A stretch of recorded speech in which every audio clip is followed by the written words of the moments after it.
یہ پاکستان کے لیے ایک بہت بڑی کامیابی ہے سفارتی محاذ کے اوپر کہ اب دنیا نے بھی وہ جو پاکستان کا موقف تھا نہ صرف اس کو تسلیم کیا بلکہ اب اس کو جو ہے وہ ایک ریجنل سیکیورٹی ایشو کے طور کے اوپر جو افغانستان کے اندر صورتحال ہے اس کو دوبارہ سے دیکھ رہے ہیں۔ اس سے پہلے پاکستان جب یہ اس طرح کی کوئی موقف جو ہے وہ انٹرنیشنل پلیٹ فارم کے اوپر رکھتا تھا تو اس کو دو طرفہ معاملہ جو ہے وہ اس کے طور کے اوپر دیکھا جاتا تھا کہ یہ پاکستان اور افغانستان کا آپس میں کوئی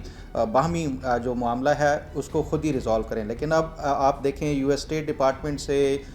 یو این سے اور اس کے ساتھ ساتھ اب جو ہے وہ یورپین یونین اور جو یو کے کی طرف سے بھی یہ جو پاکستان کا جو موقف تھا اس کی نہ صرف تائید کی گئی بلکہ اس چیز کو ریکگنائز کیا ہے کہ دوبارہ سے افغانستان کے اندر نہ صرف یہ کہ دہشت گرد جو تنظیمیں ہیں وہ مضبوط ہو رہی ہیں بلکہ یہ ریجنل پیس کے لیے خطرہ ہو سکتی ہیں۔ تو یہ ایک پاکستان کا سفارتی محاذ کے اوپر تو ایک بہت بڑی جو ہے وہ وکٹری ہے، لیکن سوال یہ ہے جو آپ بھی پوچھ رہی ہیں کہ کیا پاکستان اس کو یہ جو ایک سفارتی جو کامیابی ہے اس کو ٹرانسلیٹ کر سکتا ہے ایک میننگ فل جو ہے وہ کوآپریشن کے لیے انٹرنیشنل خاص طور پہ۔ دیکھیں اگر ہم دیکھیں جو ماضی میں یہاں پہ افغانستان کے اندر جو دہشت گرد تنظیموں کے خلاف جو بھی جو ٹیررزم یا اس کے وار آن ٹیرر کے حوالے سے تھا تو اس میں جو سب سے امپورٹنٹ چیز کیا ہوتی تھی وہ تھا انٹیلیجنس شیئرنگ میکنزم ہوتا تھا ان ممالک کے درمیان، چاہے وہ نیٹو ہو یا جو دیگر جو فورسز کے حوالے سے۔ تو پاکستان کو میں سمجھتا ہوں کہ یہ اس حوالے سے بھی کوشش کرنی چاہیے۔ امریکہ کے پاس جو ہے وہ جدید سیٹلائٹ سے لے کے دیگر جو انٹیل کے حوالے سے یہ پاکستان یہ ان دہشت گرد جو تنظیمیں اور آرگنائزیشن ہے ان کے خلاف اگر پاکستان نے کوئی کارروائی کرنی ہے، جس طرح سے ابھی یہ بے نظیر بھی بات کر رہی تھی کہ کراچی میں وہ کیسے پہنچ گئے، تو یہ چیزیں جو ہے یہ اگر انٹیلیجنس شیئرنگ کا کوئی انٹرنیشنل یہ اس حوالے سے پاکستان اس کو کامیاب ہو جاتا ہے کسی امریکہ کے ساتھ اور جو دیگر جو اس طرح کی پاورز ہیں ان کے ساتھ، یہ زیادہ ایک بہتر ہوگا۔ جہاں تک ایک اور جو چیز ہے کہ یہ جو وار آن ٹیرر یا جو اب جو دہشت گردی پاکستان کے اندر ہو رہی ہے اس کے یہاں پہ سپورٹ کے حوالے سے بے نظیر بھی سوال اٹھا رہی تھی کہ یہ کیسے پہنچ گئے، کیا یہ ہمارا اپنا سیکیورٹی فیلئر ہے یا نہیں ہے۔ اس میں کوئی شک نہیں کہ اگر دہشت گردی کا کوئی واقعہ ہوتا ہے تو سوال ہونے چاہیے اور وہ ہوتے بھی ہیں، لیکن جو دوسری ایک بات ہے کہ کیا پاکستان کو جو ایک اگریسر کے طور کے اوپر پاکستان میں جو بھی دہشت گردی کی کارروائی ہوتی ہے، جو پاکستان کی ایک نئی حکمت عملی ہے کہ جو دہشت گرد تنظیموں کے جو مراکز ہیں یا جو ٹریننگ سینٹرز ہیں پاکستان ان کو جو ہے وہ ٹارگٹ کرے گا تو اس کے بعد پاکستان کو ایک اگریسر کے طور کے اوپر دیکھا جا رہا ہے۔ ایسا نہیں ہے۔ بیانیہ کے حوالے سے اگر آپ دیکھیں افغانستان کے اندر جب یہ طالبان سے پہلے بھی جو حکومتیں تھیں، جب وہاں پہ امریکی جو فورسز موجود تھی اور جو اشرف غنی کی حکومت ہو یا حامد کرزئی کی حکومت ہو، تو تب بھی پاکستان کو کوئی اچھی اس سے افغانستان کے اندر نہیں دیکھا جاتا تھا اور پاکستان کو یہ کہا جاتا تھا کہ یہ طالبان کے سپورٹر ہیں اور طالبان کو یہ سپورٹ کر رہے ہیں۔ تو آپ کسی بھی صورت میں ہو افغان جو نیشنلز ہیں یا افغانستان کی جو عوام ہے اس کو خوش نہیں کر سکتے۔ تو یہ پاکستان کا یہ مقصد ہونا بھی نہیں چاہیے کہ افغانستان کی جو عوام ہے وہ کیسے خوش ہو سکتی ہے، اگریسر بن کے ہوگی یا وہ طالبان کے پہلے سپورٹر کے طور کے اوپر پاکستان کو کہا جاتا تھا۔ اصل جو چیز ہے وہ ہے پاکستان کی سیکیورٹی، اور اس کے لیے جو پاکستان کر سکتا ہے میرا خیال ہے کہ یہ انٹرنیشنل کوآپریشن کے حوالے سے پاکستان کو ایفرٹس کرنی چاہیے۔ جہاں سفارتی محاذ کے اوپر یہ چیزیں شیئر کی گئی ہیں پاکستان کی طرف سے، وہاں پہ یہ انٹرنیشنل جو ان سے نمٹنے کے لیے کوآپریشن کے لیے بھی پاکستان کو ایفرٹ کرنی چاہیے، تب بھی یہ پاکستان کے اندر جو ہے وہ دہشت گردی کے حوالے سے ایک میننگ فل میں سمجھتا ہوں کہ یہ خاتمے کے لیے وہ کیا جا سکتے، اقدامات اٹھائے جا سکتے ہیں۔ اب جو انٹرنیشنل فورمز کے اوپر آیا ہے، بات ہوئی ہے کہ یہ صرف ایک ریجنل نہیں بلکہ یہ گلوبل ٹیررزم کے لیے دوبارہ سے ایک خطرہ پیدا ہو سکتا ہے، خاص طور کے اوپر جو وہ تنظیمیں جیسے داعش ہے، القاعدہ ہے، وہ ری گروپ ہو کے وہاں پہ جو ہے وہ مضبوط ہو رہے ہیں۔ تو یہ ایسا نہیں ہے کہ یہ صرف پاکستان کے کانٹیکس میں ہو رہا ہے بلکہ دنیا اب دوبارہ سے یہ اس خطرات کے حوالے سے بھی آگاہ کر رہی ہے کہ یہ گلوبل دوبارہ سے افغانستان کا جو ہے وہ ایک مرکز بنتا جا رہا ہے۔ جو فیصلہ کرنے کی جو ضرورت ہے، خاص طور پہ اگر موسٹ ریسنٹلی دیکھا جائے گلگت بلتستان کے حوالے سے بھی پی ٹی آئی کے کچھ تحفظات تھے، وہ یہ سمجھتے ہیں کہ جو ان کے کینڈیڈیٹس ہیں ان کو فری جو ہے وہ کیمپین کرنے کی اجازت نہیں دی گئی، اور دیگر جو ہے وہ خاص طور پہ انتخابی جو سرگرمیوں کے حوالے سے بھی جو وہ ایک فری موومنٹ کا ہے وہ ایشوز تھے۔ تو اس بنیاد کے اوپر یہ پی ٹی آئی کی طرف سے مطالبہ کیا جا رہا ہے، اور مشروط جو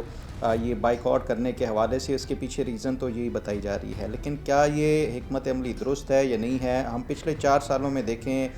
2022 میں جب سے عمران خان کی حکومت گئی ہے، تو اس کے بعد انہوں نے اس طرح کے 2-3 ایسے اقدامات اٹھائے اور فیصلے لیے، اور ہم نے دیکھا ہے کہ یہ تمام تر جو فیصلے تھے وہ غلط ثابت ہوئے ان کے. اور ماضی میں بھی دیگر اگر آپ دیکھ لیں تو کبھی بھی جو پارلیمانی جو خاص طور کے اوپر جو سیاست ہے اور جو پارلیمنٹ کے حوالے سے اس کا بائیکاٹ کسی بھی سیاسی جماعت کے لیے فائدہ مند ثابت نہیں ہوتا. پی ٹی آئی کے عمران خان کی حکومت جانے کے بعد یہاں سے اسمبلیوں سے ریزگنیشن، وہ اس کے بعد یہ خود پی ٹی آئی والے ایون عمران خان بھی یہ کہتے رہے کہ یہ فیصلہ درست نہیں تھا، لیکن اس کے باوجود بھی پھر ہم نے دیکھا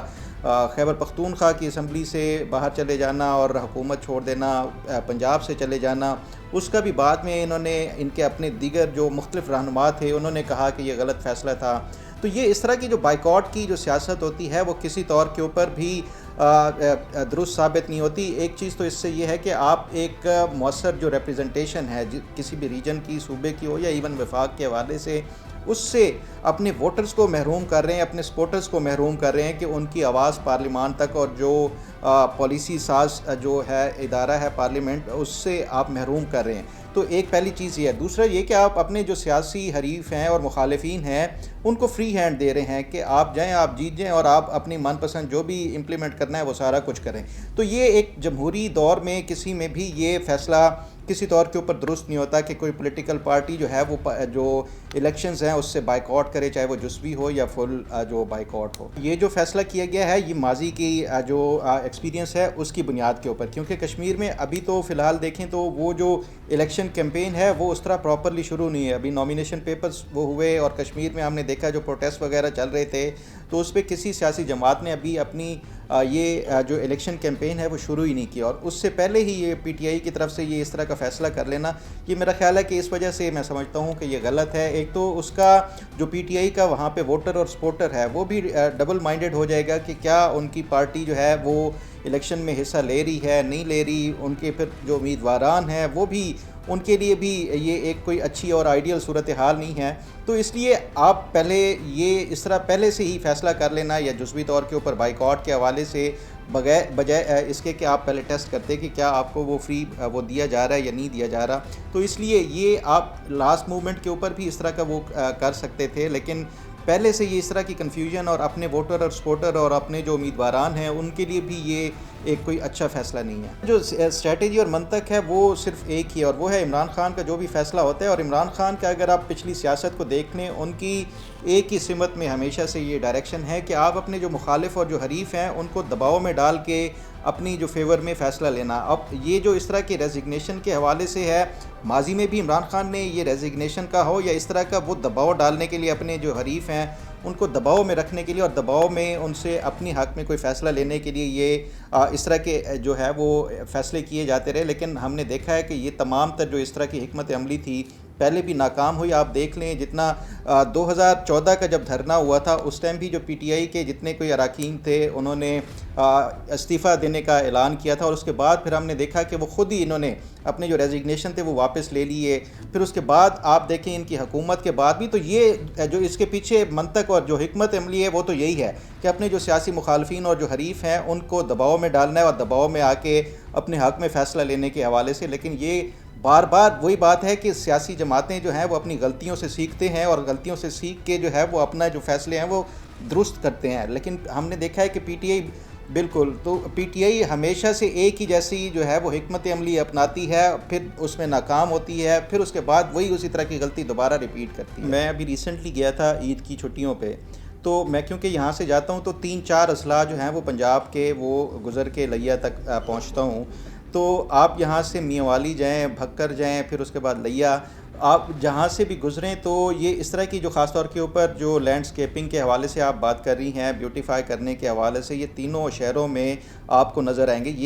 یہ جو کنسیڈر کیے جاتے ہیں یہ پنجاب کے خاص طور پہ یہ پسماندہ جو علاقہ جو ہے وہ کنسیڈر کیے جاتے ہیں جنوبی پنجاب کے حوالے سے. تو اس میں نو ڈاؤٹ کہ جو بیوٹیفائی کرنے کے لیے یا شہروں کی تھوڑی سی استھیٹک جو ہے وہ ایک اس کو بہتر کرنے کے حوالے سے پنجاب کے تقریباً ہر ڈسٹرکٹ میں کام ہو رہا ہے. پھر اس کے ساتھ ساتھ جو صفائی کے حوالے سے آپ صبح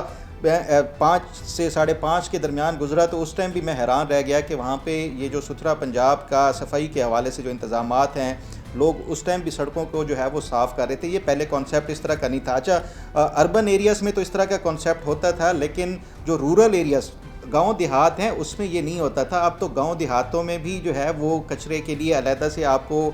جو انہوں نے وہ انسٹال کیے ہوئے ہیں جگہ وہ کیا ہوا ہے, وہاں سے روزانہ ان کی ٹیم آتی ہے, وہ یہ سارا کچھ لے جاتی ہے. گو کہ لوگوں کے کچھ اس حوالے سے تحفظات بھی ہیں کہ آپ یہ چارج کر رہے ہیں اس کے حوالے سے, لیکن میں سمجھتا ہوں کہ یہ 300-400 یا